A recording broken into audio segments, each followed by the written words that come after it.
Saudações a todos os alunos. Na aula de hoje nós daremos sequência aí ao nosso conteúdo programático da unidade 2, da disciplina de fenômenos e processos psicológicos, na qual nós estamos trabalhando aí o tema dos processos psicológicos básicos, e na aula de hoje nós vamos falar um pouquinho a respeito da construção da atenção a partir da memória. Então, nós vamos trabalhar esses dois conceitos aí na aula de hoje, atenção e memória, e vamos compreender também qual é que é a relação que existe entre ambos, ok? Bom, primeiramente, falando já desse tema da relação entre atenção e memória, é importante que a gente tenha clareza com relação ao fato de que a atenção não funciona sozinha e depende da memória a todo momento. Coloquei para vocês aí, inclusive, um exemplo prático de quando a gente está dirigindo, por exemplo, e diante de um semáforo a gente vê uma luz vermelha, o que acontece é que a gente acaba freando automaticamente, e isso acontece exatamente pelo fato de que a nossa memória já aprendeu que aquele vermelho significa parar, certo? Então, quando a gente presta atenção em alguma coisa, a gente acaba utilizando informações que a gente já vivenciou ou que a gente já aprendeu.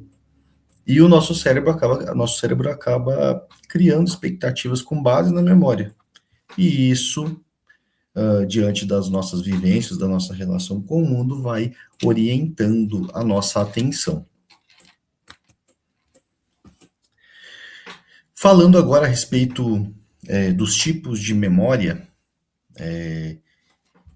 para a gente compreender esses processos, compreender os tipos de memória é bem importante. Então, primeiramente, a gente teria aí a memória de longo prazo, né, que seria o tipo de memória que guarda informações por um longo período de tempo, né? E aí, quando a gente considera a memória de longo prazo, a gente pode considerar dois tipos de memória de longo prazo, duas subdivisões aí, né, que seria a explícita ou declarativa, né, que está relacionada a informações que a gente lembra conscientemente.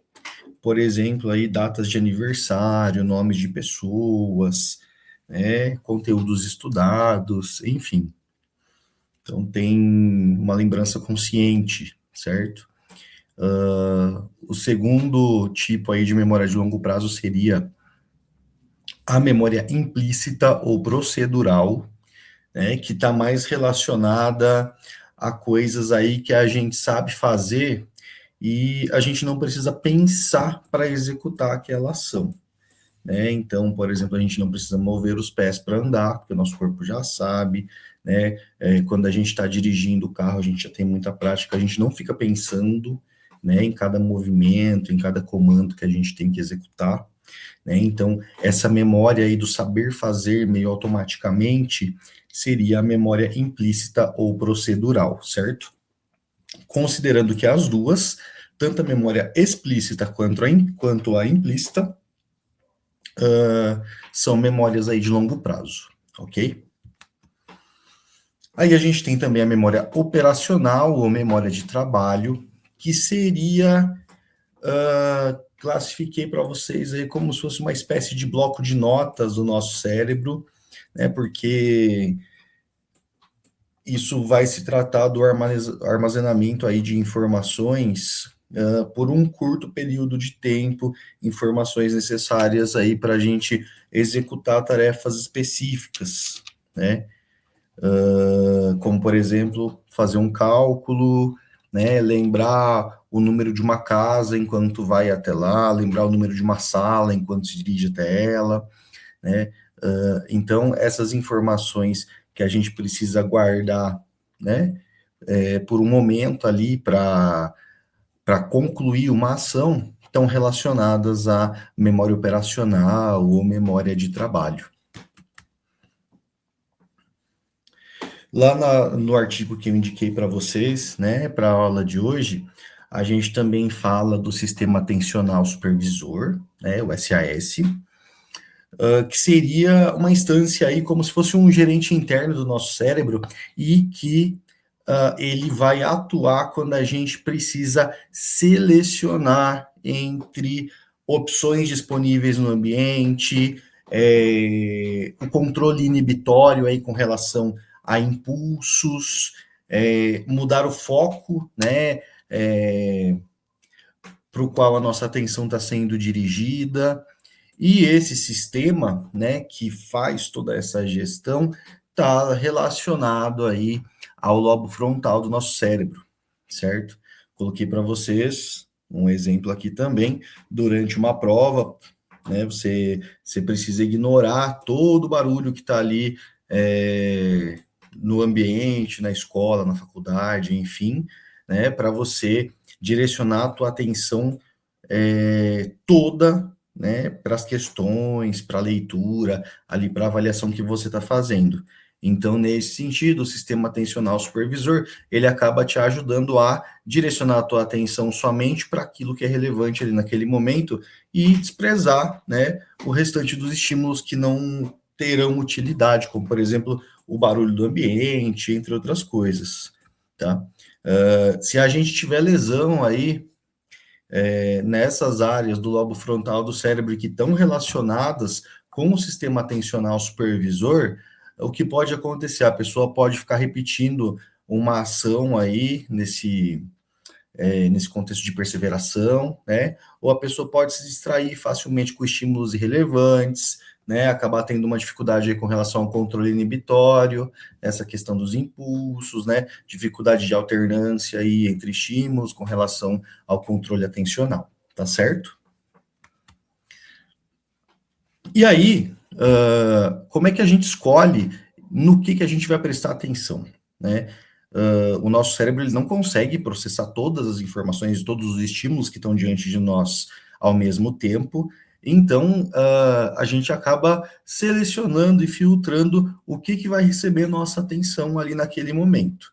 E aí a gente tem dois modelos de seleção nesse sentido. A gente teria primeiramente aí o filtro precoce, né? Então, nesse modelo de seleção, o nosso cérebro acaba filtrando informações logo de cara, logo no início, né, baseado em características mais evidentes e mais simples dos estímulos, como, por exemplo, o ruído, a cor, a característica ali mais imediata, né?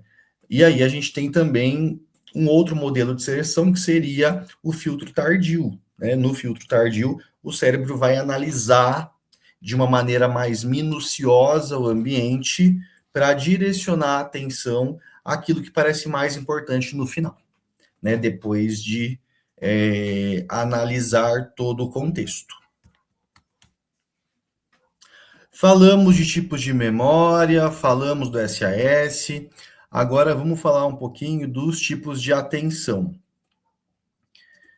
Vamos falar primeiramente aqui de atenção automática e atenção controlada, né? Considerando que a atenção automática é aquela atenção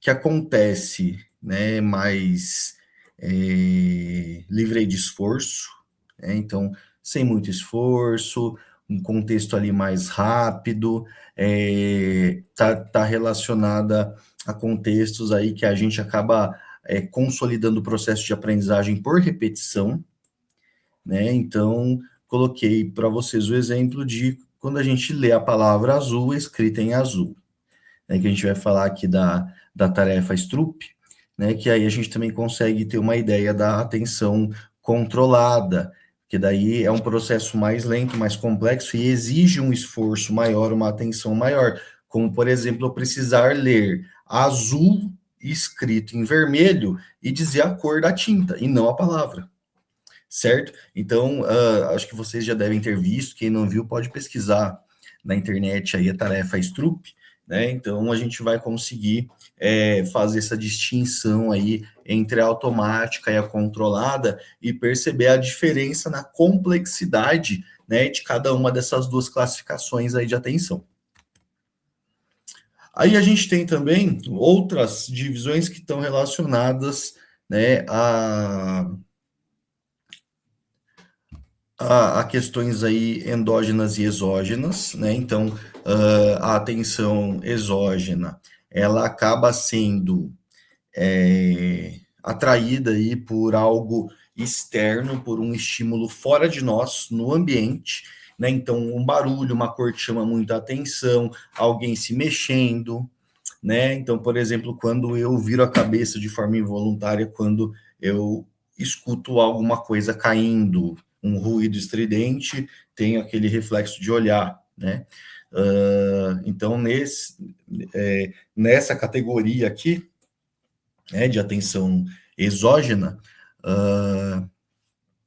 esse direcionamento vai estar relacionado a algo externo, tá?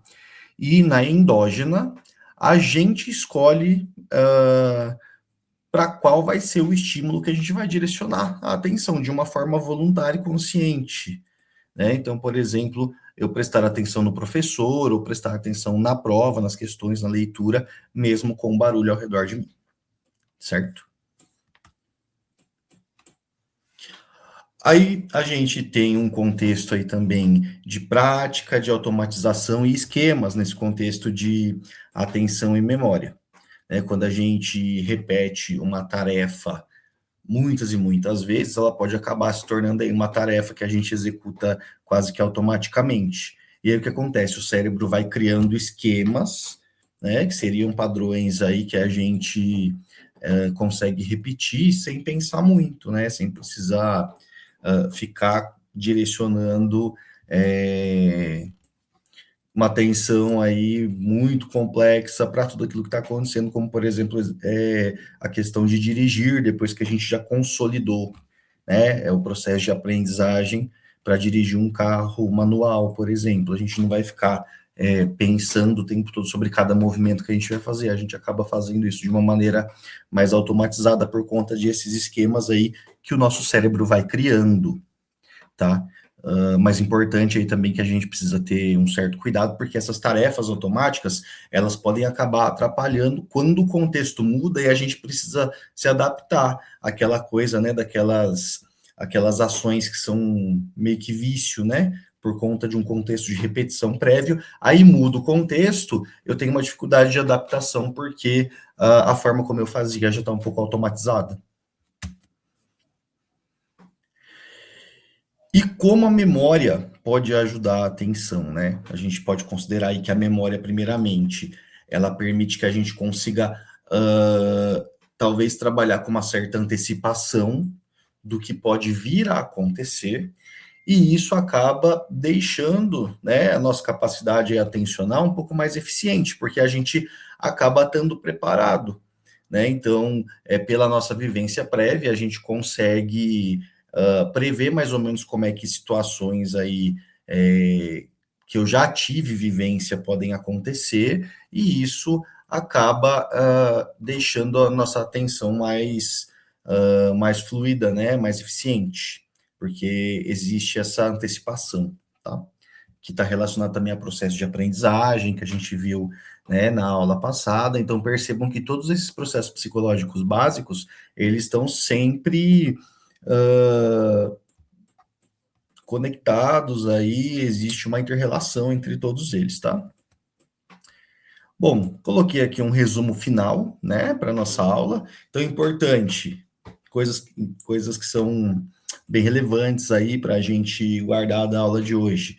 A atenção é guiada pela memória. Então, tudo que a gente já aprendeu influencia no que a gente está focando agora nesse momento. A gente tem diferentes tipos de memória e cada um desses tipos atua aí de uma forma distinta nos nossos processos atencionais, tá? A gente viu também que com a prática, com a repetição, a gente pode criar esquemas aí que ações podem ficar automáticas, né? A gente falou também do SAS, o Sistema Atencional Supervisor, né, que ajuda quando a gente precisa mudar ou escolher o foco, certo? E também que a atenção pode ser puxada pelo ambiente, lá, a atenção exógena, ou direcionada pela nossa vontade, a atenção endógena. E tudo isso que a gente viu, né, nos faz concluir que atenção e memória, assim como outros conceitos que a gente está vendo aqui, né, nessa unidade de processos psicológicos básicos, acabam trabalhando juntas o tempo todo. Agora eu vou fazer a correção com vocês da questão da nossa aula passada. Então vamos fazer a leitura aqui, de acordo com Bock, 2008. Leia as afirmativas abaixo e assinale como verdadeiro ou falso. Então, a primeira afirmativa, tradicionalmente, a psicologia trabalhou com duas grandes correntes no campo da aprendizagem: teorias de condicionamento e teorias cognitivistas. Ok, está correta, né? Verdadeira. Falamos sobre isso semana passada. A aprendizagem mecânica refere-se à aprendizagem de novas informações com pouca ou nenhuma associação com conceitos já existentes na estrutura cognitiva, aquela coisa da ancoragem. Então, também é verdadeira. A aprendizagem significativa ocorre quando um novo conceito se relaciona com conceitos relevantes, claros e disponíveis na estrutura cognitiva. Quando a gente tem a ancoragem lá na mecânica, muitas vezes a gente não tem muito de onde tirar uma relação prévia, né? Então, também é verdadeira. E a 4, a cadeia de motivação é composta por ambiente, organismo, interesse ou necessidade e objeto de satisfação. Então, vimos também que todos esses itens aí estão de fato relacionados, né? A questão motivacional, então também é verdadeira.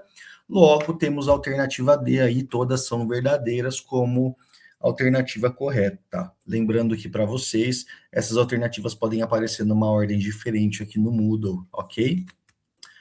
Pessoal, a nossa referência para a aula de hoje, façam a leitura, tá? É o artigo aí, Frazão e Xavier, Construção da Atenção a partir da Memória, certo? Lá da Revista Brasileira de Psiquiatria. Eu agradeço a atenção de todos, bons estudos e até a próxima aula.